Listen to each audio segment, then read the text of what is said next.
کو منانا آتا تھا، انہیں طریقہ پتا تھا. حضور غوث اعظم نے اپنی گفتگو سے، تقریر سے، خطبے سے، الفتح الربانی حضور غوث اعظم کی تقریروں کی کتاب چھپی ہوئی ہے، آپ کے ملفوظات ہیں، آپ کے خطبے ہیں. او بھائی اس کو لوگ معمولی کام سمجھتے ہیں، بس ثواب کے لیے کر لو. خدا را غوث اعظم کا طریقہ تو سمجھو. اور پھر تبلیغ فرمائی، دین کا کام کیا. نذرانے نہیں بٹورے، نذرانے نہیں بٹورے. اور اس طرح نہیں کہ مولوی صاحب کا سیاست سے کوئی تعلق نہیں، میرے لاکھوں مرید ہے، میں نے نہیں چھیڑنا حکومت کو، ایسے نہ ہو جائے حکومت میرے خلاف ہو جائے، یہ کوئی چکر نہیں.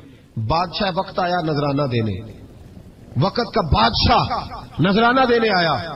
وہ کہتا ہے میں رستے میں سوچ رہا تھا اگر یہ ولی ہوئے تو مجھے پتا چل جائے گا، اگر تو انہوں نے سیب کھلائے نا، سیب کا موسم نہیں، پھر تو ولی اللہ ہے، اور اگر سیب نہ کھلائے تو پھر نہیں میں مانتا. ٹھیک ہے نا جی، جس طرح کے آج مرید ہوتے ہیں لوگ، کہتے ہیں سیب کھلائے تو پھر بادشاہ تھا نا. تو کہتے ہیں میں 2 تھیلیاں شرفیوں کی بھی لے گیا کہ پیر صاحب کو پیسے دوں گا تو ذرا نرم بھی ہو جائیں گے میرے حق میں، پیر ہو جائے تو ذرا نرم اللہ ماشاء اللہ. کہتے میں گیا تو میرے دل میں خیال تھا اگر آج بے موسمہ سیب کھلائیں تو ولی مانوں گا. کہتے غوث اعظم نے یوں ہاتھ اٹھائے، موسم بھی نہیں تھا پر 2 سیب ان کے ہاتھوں میں آ گئے، اور آپ میری طرف سیب بڑھا کے کہنے لگے ولایت کو سیبوں سے نہیں تولنا چاہیے، تو سیبوں سے تولتا پھرتا ہے، یہ تو اللہ کی رضا والا کام ہے. یہاں کو تاجر تھوڑی محنت کرے، کھاد شاد ڈالے تو وہ بھی بے موسم پھل اگا لے گا. تو کس چیز سے میری ولایت چیک کر رہا ہے؟ یہ پکڑ چھری اور یہ پکڑ سیب اور کھا. کہتا میں نے کاٹ کے کھایا تو سیب کڑوا نکلا. غوث اعظم کہنے لگا کیا ہوا، کڑوا ہے؟ کہا حضور ہاں. تو نے اپنے ہاتھ سے کاٹ کے ایک ٹکڑا دیا، کہ کھاؤ. کھا کے کہنے لگا حضور آپ کے والا تو میٹھا ہے. تو سیب تو دونوں غیب سے آئے ہیں تو میرا کڑوا کیوں ہے؟ آپ کا فرمانے لگے غوث اعظم دونوں ہی میٹھے تھے، ایک کو ظالم کے ہاتھ لگ گیا تو کڑوا ہو گیا ہے، میٹھے دونوں ہی تھے. تو ظالم ہے نا، ظلم کرتا ہے، تو تیرے ہاتھوں کی وجہ سے کڑوا ہو گیا، ایک ہی تھے. اس نے 2 تھیلیاں شرفیوں کی مصلے کے نیچے رکھی، کہنے لگا حضور نذرانہ ہے. فرمانے لگے ضرورت ہی نہیں، لے جا. اللہ کے بندوں کو دنیا داروں کے نذرانوں کی ضرورت ہے. اور ضد کرنے لگا حضور قبول کر لے. آپ فرمانے لگے جا تو جا، نہیں چاہیے. کہا حضور ضرورت نہیں، حضور قبول فرما لے. آپ نے فرمایا جا. کہا حضور لے لیں آپ کی مہربانی. فرمانے لگے اپنے کپڑے دیکھ اور میرے دیکھ، اپنی روٹی دیکھ اور میری دیکھ، میں تجھ سے اچھا کھاتا ہوں، تجھ سے اچھا پہنتا ہوں، میرا اللہ مجھے تجھ سے بہتر دیتا ہے، تو جا تو. اس نے کہا نہیں قبول کر لے. غوث اعظم نے دونوں تھیلیاں شرفیوں کی پکڑی اور جب ان کو نچوڑا تو اندر سے خون نکلنے لگا. غوث اعظم فرمانے لگے غریبوں کا خون نچوڑ کے مجھے نذرانہ دینے آ گیا ہے. غریبوں کا خون نچوڑ کے. پیر صاحب نے کبھی پوچھا نہیں فیکٹری والے سے کہ تم مزدوروں کے ساتھ کیا علاج کرتا ہے. پیر صاحب نے کبھی سوال نہیں کیا کہ یہ جو لے کے آ رہا ہے کہاں سے لے کے آ رہا ہے. غوث اعظم رضی اللہ تعالیٰ عنہ فرمانے لگے میں تیرے پردے نہیں کھولنا چاہتا تھا، تو باز ہی نہیں آ رہا، غریبوں کا لہو نچوڑ کے تو مجھے نذرانہ دینے آ گئے ہو. فرمایا نکل جا ورنہ یہ خون اتنا بہاؤں گا کہ تو بھی بہہ جائے گا، تیرا محل بھی بہہ جائے گا. لوگوں کا خون نچوڑ کے مجھے نظر نیاز دینے آ گئے ہو. حضور غوث اعظم جواں فکر، جواں سوچ، انقلاب مزاج صوفی تھے. جمعے کا خطبہ دینے آئے تو ایک شخص نے کہا حضور ایک ظالم آدمی کو گورنر بنا دیا ہے بادشاہ نے بغداد کا.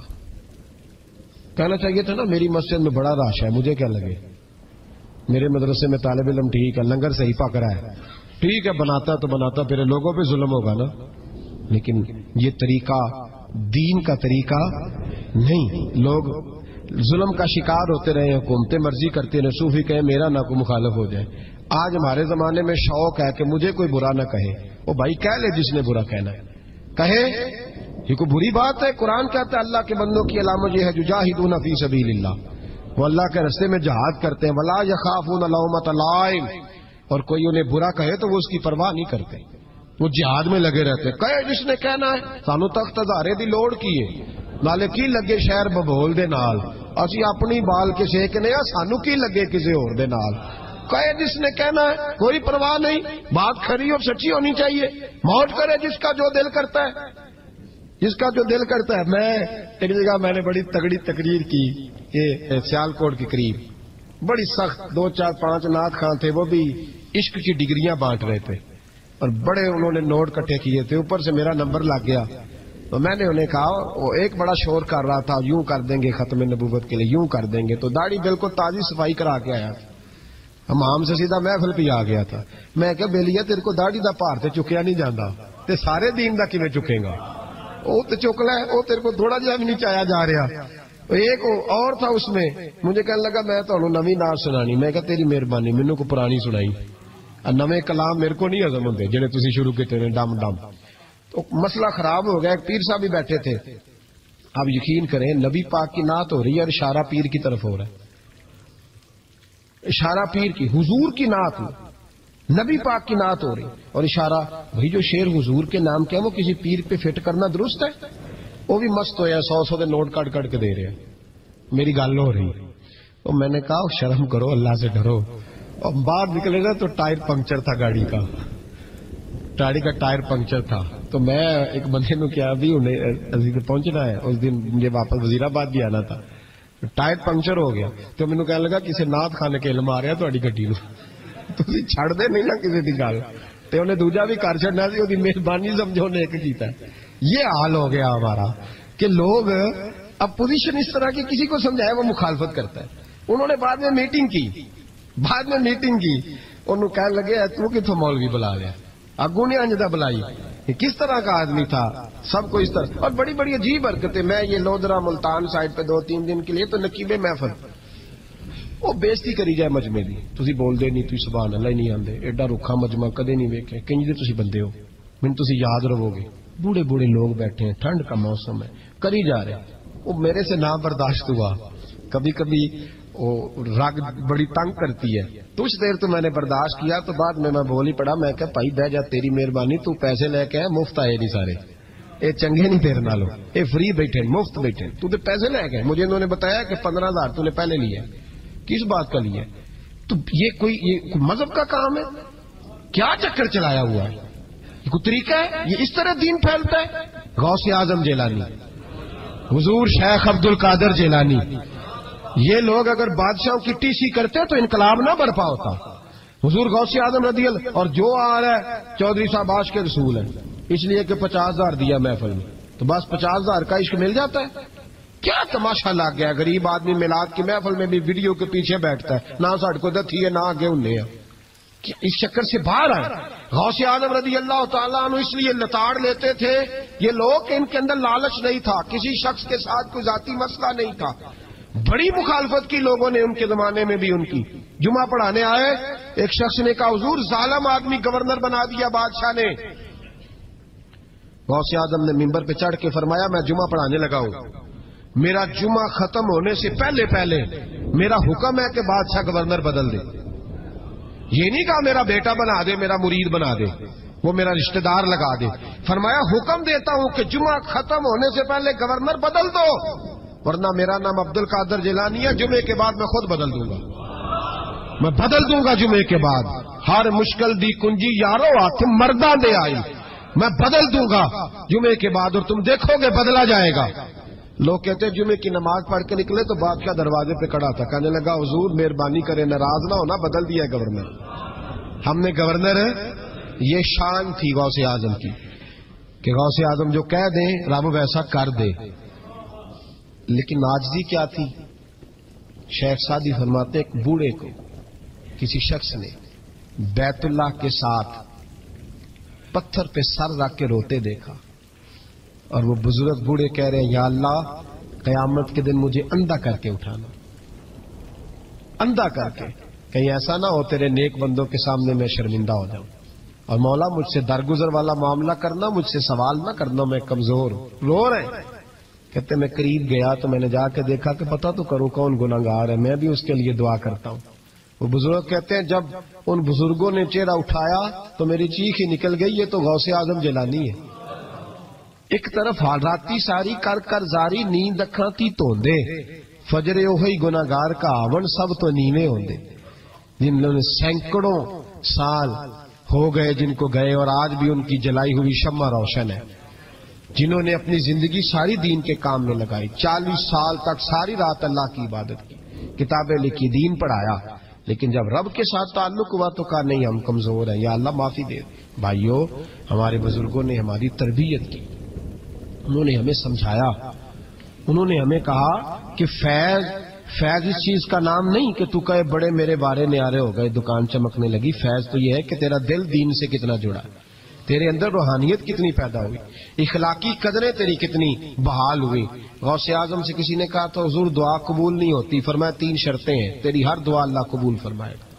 کہا حضور کون سی؟ فرمایا رزق جب بھی کھانا حلال کھانا، اور تیری زبان سے کبھی رب کی ناراضگی والا فکرہ نہ نکلے، اور جب تو بات کرے تو نفس کے لیے کبھی نہ کر، اللہ کی رضا کے لیے کر.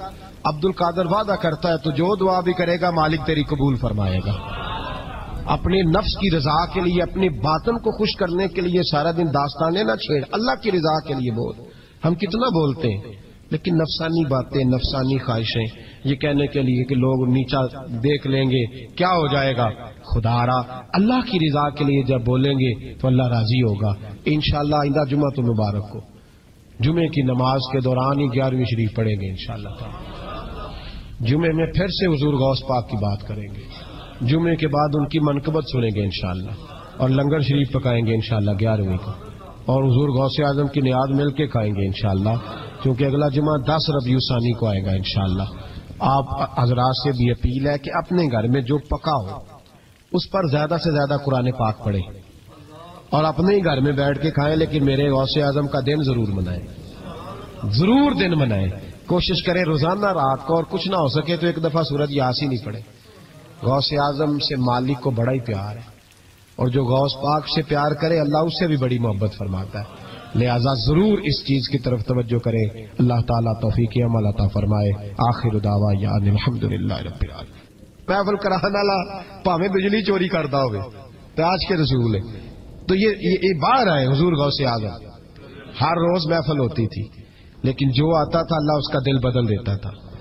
اور چونکہ ریاکاری نہیں تھی، تسنع نہیں تھی، بغداد میں محفل ہو رہی، غوث اعظم تقریر کر رہے ہیں، بارش شروع ہو گئی، لوگ بکھرنے لگے، تو حضور غوث اعظم رضی اللہ تعالیٰ عنہ سر جھکا کے کہنے لگے مولا تو دلوں کے بھید تو جانتا ہی ہے نا، اگر یہ بندے میں نے اپنے لیے اکٹھے کیے ہیں تو سارے بھگا دے، اور اگر تیرے لیے اکٹھے کیے ہیں تو پھر بھی تیری مرضی ہے، تو دلوں کے بھید جانتا ہے. لوگ کہتے ہیں سارے بغداد میں بارش ہوتی تھی، جہاں غوث اعظم کا جلسہ ہوتا تھا وہاں نہیں ہوتی تھی، وہاں نہیں ہوتی تھی، اس لیے کہ انہیں اللہ کو منانا آتا تھا، انہیں طریقہ پتا تھا. حضور غوث اعظم نے اپنی گفتگو سے، تقریر سے، خطبے سے، الفتح الربانی حضور غوث اعظم کی تقریروں کی کتاب چھپی ہوئی ہے، آپ کے ملفوظات ہیں، آپ کے خطبے.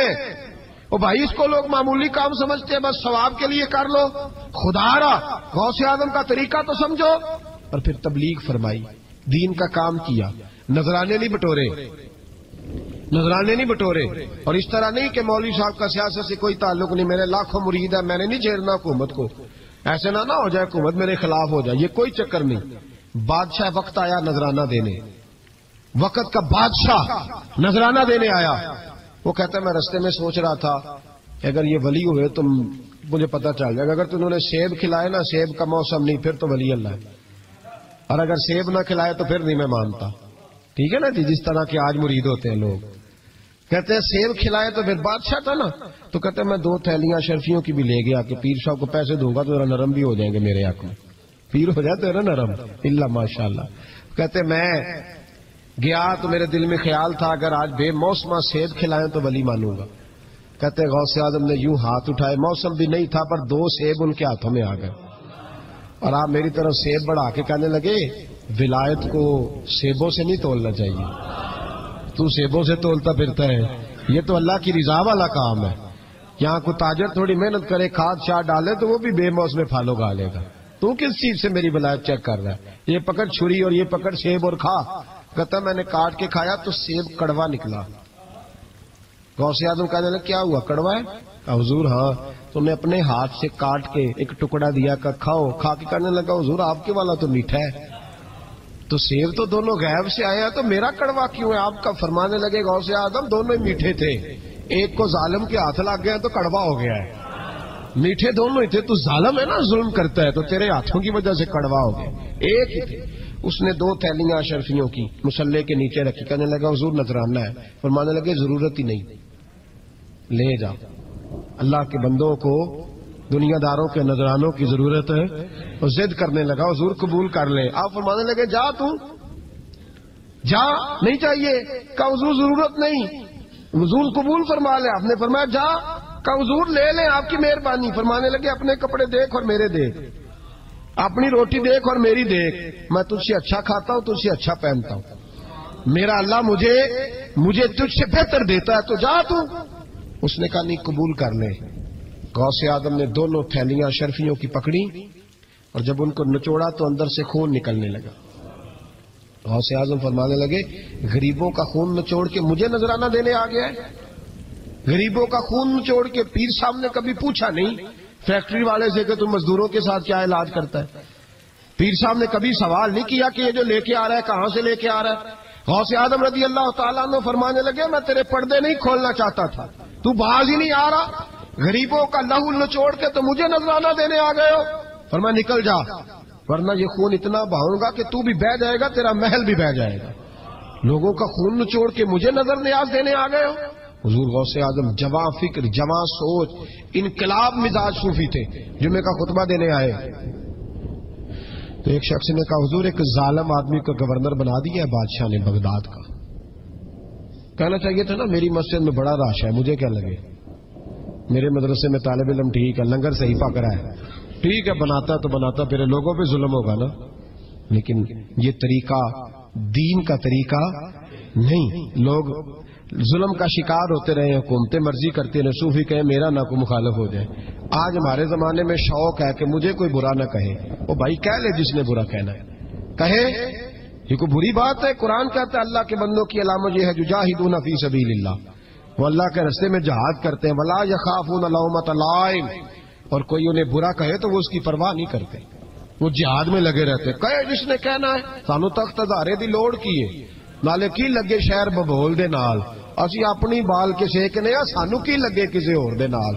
کہے جس نے کہنا ہے کوئی پرواہ نہیں, بات کھری اور سچی ہونی چاہیے. موج کرے جس کا جو دل کرتا ہے, جس کا جو دل کرتا ہے. میں ایک جگہ میں نے بڑی تگڑی تقریر کی کہ سیالکوٹ کے قریب بڑی سخت 2 4 5 نعت خان تھے, وہ بھی عشق کی ڈگریاں بانٹ رہے تھے اور بڑے انہوں نے نوٹ کٹھے کیے تھے. اوپر سے میرا نمبر لگ گیا تو میں نے انہیں کہا, وہ ایک بڑا شور